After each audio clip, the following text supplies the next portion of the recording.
അപ്പോൾ രമേശ് ചേട്ടാ, ഈ രമേശ് ചേട്ടൻ എല്ലായിടത്തും നേരത്തെ എത്തുന്ന ആളാണല്ലേ? സമയത്തെത്തുന്ന ആളാണ്, നേരത്തെ എത്താറില്ല.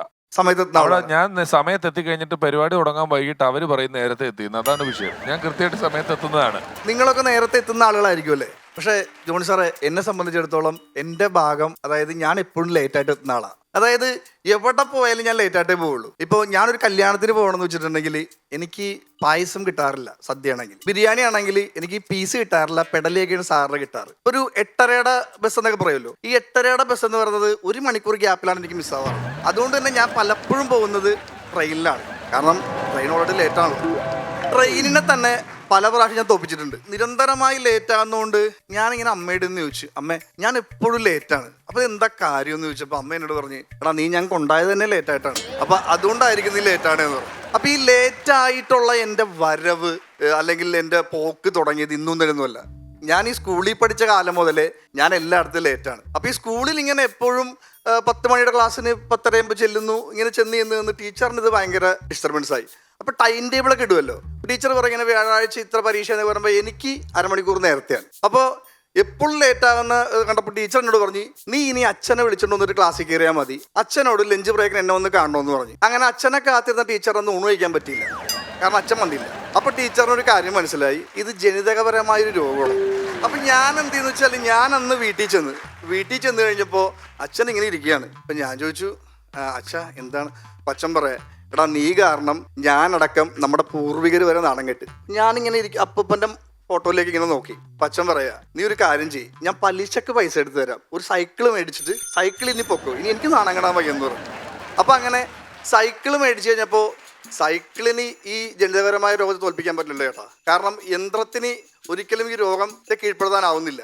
ഞാൻ എന്താ ചെയ്തതെന്ന് വെച്ചിട്ടുണ്ടെങ്കിൽ, അന്ന് വരെ 8:30 മണിക്ക് പോയിക്കൊണ്ടിരുന്നത് ഞാൻ പിന്നെ 8:45. അങ്ങനെ ഈ താമസിച്ച് ഒരു ദിവസം ഞാൻ ഞങ്ങളുടെ വീടിനപ്പുറത്ത് ഒരു ശാന്തിക്കാരനുണ്ട്. ഞാൻ പുള്ളിയോട് ചോദിച്ചു, ശാന്തി ഞാൻ എപ്പോഴും ഇങ്ങനെ താമസിച്ചാണ് പോണത്, അപ്പം എന്തെങ്കിലും ഒരു പ്രതിവിധി എനിക്ക് പറഞ്ഞു തരണമെന്ന് പറഞ്ഞു. ശാന്തി പറഞ്ഞ്, എടാ ഒരു മലയാള മാസം 1-ാം തീയതി നീ നേരത്തെ പോയാൽ നിനക്ക് ആ വർഷം മുഴുവനും നേരത്തെ പോകാമെന്ന് പറഞ്ഞു. അങ്ങനെ ഒരു ചിങ്ങം 1-ാം തീയതി ആയപ്പോൾ അലാറമൊക്കെ എടുത്ത് 5 മണിക്ക് വെച്ചിട്ട് 6 മണിക്ക് എണീറ്റിട്ട് ഞാൻ സൈക്കിളൊക്കെ എടുത്ത് പുറത്ത് എത്തിയപ്പോൾ ശാന്തി പറയാ, എടാ ഞാൻ ലേറ്റായി പോകും, നീ എന്നെ ഒന്ന് അമ്പലത്തിലാക്കാൻ. അങ്ങനെ ഈ ശാന്തിനെയും കൊണ്ട് ഞാൻ അമ്പലത്തിൽ ചെന്ന് സഹായം ചെയ്ത് കഴിഞ്ഞപ്പോൾ അന്ന് ഞാൻ ലേറ്റായി. പക്ഷേ ഈ നമ്മുടെ ജനിതകപരമായ രോഗം നമ്മുടെ കൂടെ തന്നെ ഉണ്ടല്ലോ. ഞാൻ എന്ത് ചെയ്യുന്നത് വെച്ച് കഴിഞ്ഞാൽ, വീണ്ടും ഈ ലേറ്റാവുന്നതിന് പ്രധാനപ്പെട്ട കാര്യം എന്താ, അവിടെ ഇവിടെ ആയിട്ട് നോക്കി ഇങ്ങനെ പോകും. ഞാൻ ഒരു ദിവസം ഇങ്ങനെ പോകുന്ന സമയത്ത് ഒരു സ്ഥലത്ത് ഭയങ്കര ആൾക്കൂട്ടം, ഒരു അമ്മൂമ്മേനെയും കൊണ്ട് ഇങ്ങനെ ആളുകൾ പോകുന്നുണ്ട്. അപ്പം ഞാൻ ചോദിച്ചു, ചേട്ടാ എന്താ അമ്മൂമ്മക്ക് എന്ത് പറ്റി?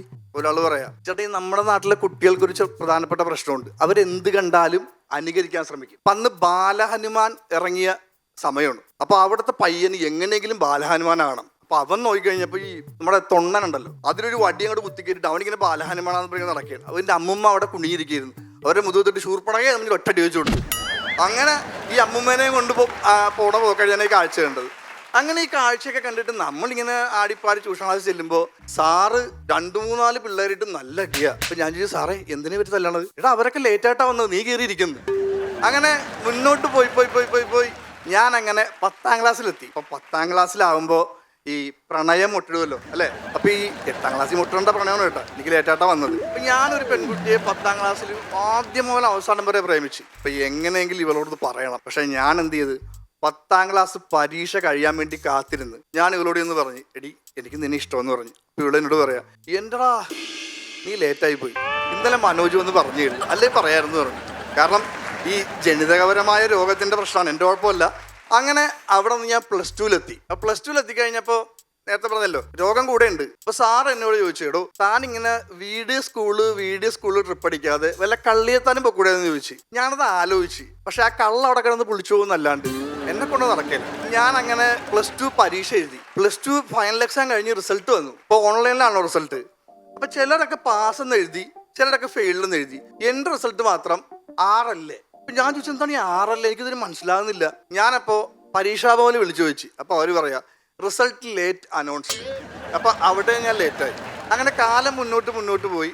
എനിക്ക് ഒരു ജോലി കിട്ടിക്കഴിഞ്ഞപ്പോൾ ഞാൻ നമ്മുടെ മാനേജറുടെ അടുത്ത്, രോഗമുള്ളത് കൊണ്ട് താമസിച്ചാണല്ലോ വന്നത്. അപ്പോൾ ഒരു ദിവസം മാനേജർ എന്നോട് ഭയങ്കര ചീത്ത, താൻ എന്തുകൊണ്ട് എപ്പോഴും ലേറ്റായിട്ട് വന്നാൽ മറ്റേ മറിച്ചെന്നൊക്കെ പറഞ്ഞു. അപ്പം ഞാൻ മാനേജരോട് പറഞ്ഞു, സാറേ എൻ്റെ അച്ഛൻ്റെ പേര് ഹനുമാനൊന്നും അല്ല, ബാബു എന്നാണ്, ഈ ബ്ലോക്കിൽ നിന്ന് പറഞ്ഞൊന്നും പറയാൻ പറ്റില്ലെന്ന് പറഞ്ഞു. അപ്പം തന്നെ ഒരു സാധനം ഇങ്ങോട്ട് തന്ന്. എന്താ സംഭവം എന്ന് വെച്ചാൽ, സസ്പെൻഷൻ ഓർഡർ. എൻ്റെ ജീവിതത്തിൽ ലേറ്റ് ആവാതെ കിട്ടിയ ഒരേ ഒരു സാധനം സസ്പെൻഷൻ ഓർഡറാണ്. അങ്ങനെ ആ സസ്പെൻഷൻ ഓർഡർ കിട്ടിക്കഴിഞ്ഞപ്പോൾ എൻ്റെ കല്യാണം ഇത്ര ലേറ്റ് ആയ സ്ഥിതിക്ക് കല്യാണം ലേറ്റ് ആയിരിക്കുമല്ലോ. അപ്പോൾ കല്യാണം ആയപ്പോൾ ഞാൻ പ്രതീക്ഷിച്ചു ഇനിയിപ്പോൾ എൻ്റെ കാര്യം നോക്കാൻ ഒരാൾ വരും. ഞാൻ പോകുമ്പോൾ ഷർട്ട് തേച്ച് തരും, ബട്ട് എല്ലാം അവൾ നേരത്തെ പറയുമല്ലോ. അപ്പോൾ അങ്ങനെ കല്യാണം ആയപ്പോൾ അമ്മ പറഞ്ഞു, എടാ ഇന്ന് നിൻ്റെ കല്യാണമാണ്, ഇന്നെങ്കിലും നീ നേരത്തെ പോകണം. കല്യാണത്തിന് ഞാൻ നേരത്തെ എഴുന്നേറ്റ് റെഡിയായി ഞാൻ പോയിരിക്കുകയാണ്. മുഹൂർത്തം തൊട്ടും പെണ്ണെ കാണാനില്ല. അപ്പം മാമൻ പറയാം പെണ്ണ് ലേറ്റ്. ഓക്കെ, അപ്പം അങ്ങനെ അരം പ്ലസ് അരം പിന്നരം പിന്നെ ഒരു കുഞ്ഞരമായിട്ട് ഞാൻ എൻ്റെ ജീവിതം അങ്ങനെ മുന്നോട്ട് പോയിക്കൊണ്ടിരിക്കുകയാണ്. ചേട്ടാ ഇനി എൻ്റെ ഒരേ ഒരു പ്രതീക്ഷയുള്ളൂ, ഞങ്ങളെപ്പോലെ ലേറ്റായിട്ട് വരുന്നവർക്ക് വേണ്ടി മറ്റേ കേരളയിലുണ്ട്, കേരളയിൽ. ഇപ്പം കേരളയിലെങ്കിലും നേരത്തെ പോകാൻ പറ്റുമെന്നാണ് ഞാൻ പ്രതീക്ഷിക്കുന്നത്. Thank you.